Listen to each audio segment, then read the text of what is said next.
मुलायम के परिवार में महाभारत कराने की तैयारी में बीजेपी। मुलायम के परिवार का सदस्य होगा बीजेपी का उम्मीदवार।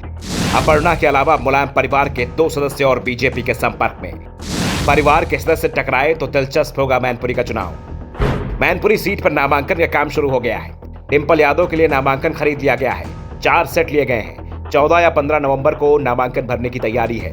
मुहूर्त निकलवाया जा रहा है। समर्थकों तक संदेशा भी भेजा जा रहा है। मुकाबला आसान नहीं है। उपचुनाव है और सपा विपक्ष में है, इसलिए अखिलेश यादव ने खुद ही प्रचार की बागडोर संभाल ली है। अब तक उपचुनाव में प्रचार से दूर रहने वाले अखिलेश अब मैनपुरी में ही डेरा जमाने की तैयारी में है, लेकिन अब तक ये साफ नहीं हो पाया है कि बीजेपी से उम्मीदवार कौन होगा।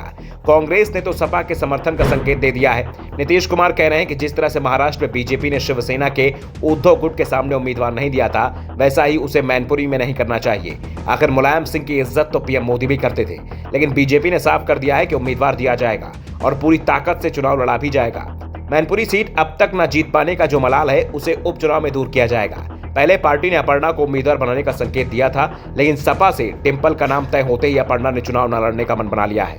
बीजेपी अध्यक्ष भूपेंद्र चौधरी से मिलकर उन्होंने अपने मन की बात भी कह दी है। अब बीजेपी की नजर शिवपाल यादव पर टिकी हुई है। शिवपाल मैनपुरी सीट से दावेदारी कर रहे थे। सपा ने टिकट नहीं दिया तो उनके तेवर अभी भी नरम नहीं पड़े। शिवपाल को बीजेपी अपने पाले में लाना चाहती है, लेकिन अब शिवपाल चुनाव न लड़ने के संकेत दे रहे हैं, लेकिन डिंपल की राह छोड़ने को तैयार भी नहीं दिख रहे हैं। दरअसल शिवपाल अभी क्षेत्र में समर्थकों के साथ बैठ के कर रहे हैं। वो ये तौल रहे हैं कि मुलायम सिंह के कितने समर्थक इस समय उनके साथ हैं और कितने अखिलेश के साथ, क्योंकि मुलायम के समर्थकों से अखिलेश का सीधा संवाद था। जब तक मुलायम मैनपुरी से लड़ते थे तो ये समर्थक मुलायम के पक्ष में ही खड़े दिखते थे। अखिलेश ने उनका संवाद ना के बराबर ही होता था। ऐसे में शिवपाल अभी खुद को तौल रहे हैं, साथ ही वो संकेत भी दे रहे हैं कि वो अपनी जगह अपने बेटे आदित्य यादव को चुनाव मैदान में उतार सकते हैं। दूसरी ओर बीजेपी का मैसेज साफ है। शिवपाल अगर खुद चुनाव लड़ते हैं तो बीजेपी उनको टिकट देने को तैयार है। अगर शिवपाल अपनी पार्टी प्रसपा से चुनाव लड़ते हैं तो बीजेपी अपना उम्मीदवार ही मैदान में नहीं उतारेगी, शिवपाल का समर्थन कर देगी। लेकिन आदित्य यादव के नाम पर फिलहाल बीजेपी ने पत्ते नहीं खोले हैं। शिवपाल के करीबियों की माने तो आदित्य को एक ही सूरत में बीजेपी समर्थन को तैयार होगी, अगर आदित्य बीजेपी उम्मीदवार के रूप में चुनाव लड़े। शिवपाल अभी इसी कश्मकश में पड़े हैं कि डिंपल के खिलाफ आदित्य को मैदान में उतारा जाए, या वो खुद चुनाव लड़े, या फिर मुलायम सिंह की विरासत पर पूरी तरह से अखिलेश का कब्जा होते देखते रहे।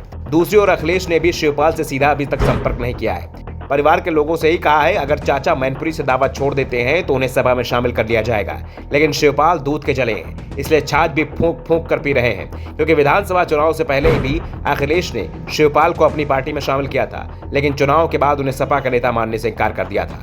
ऐसे में मैनपुरी चुनाव से पहले अखिलेश शिवपाल को सपा का नेता मान सकते हैं, उन्हें चुनाव में स्टार प्रचारक भी बना सकते हैं, लेकिन चुनाव के बाद फिर चाचा को प्रसपा का अध्यक्ष भी बता सकते हैं। इसलिए शिवपाल अखिलेश के आश्वासन पर भरोसा नहीं कर रहे हैं। वो उचित समय का इंतजार कर रहे हैं और शायद कुछ ही घंटों में वो उचित समय भी आने वाला है जब शिवपाल अपना फैसला सुना सकते हैं। Bureau report, the such India.